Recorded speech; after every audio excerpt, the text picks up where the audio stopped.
গোলাপি এবং তার বন্ধু। একদিন গোলাপি নামের একটি ছোট মেয়ে তার বন্ধু সোনা একটি ছোট্ট খরগোশের সাথে খেলার জন্য বাগানে গিয়েছিল। গোলাপি ছিল খুবই দয়ালু এবং সোনার সাথে সারাদিন খেলা হাসিমজা করেই কাটাত। একদিন তারা গাছের তলায় বসে গল্প করছিল। হঠাৎ সোনা বলল, গোলাপি, আমি খুব ক্ষুধার্ত। তুমি কি আমাকে কিছু খেতে দেবে? গোলাপি হাসি দিয়ে বলল, তুমি তো খরগোশ, তুমি গাজর পছন্দ করো, তাই না? আমি কিছু গাজর নিয়ে আসি।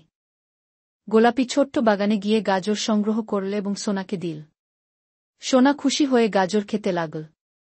তবে গোলাপি দেখতে পেল সোনা খেতে খেতে একেবারে ধীরে ধীরে পড়ে যাচ্ছে। তখন গোলাপি চিন্তা করল, কিছু তো ঠিক নয়।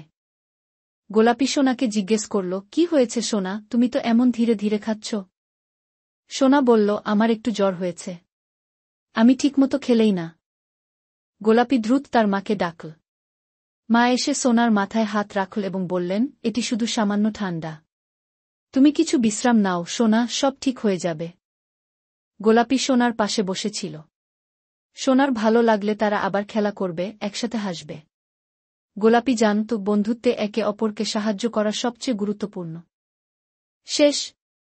এই গল্পটি ছোটদের মধ্যে বন্ধুত্ব, সাহায্য এবং যত্নের গুরুত্ব শেখায়।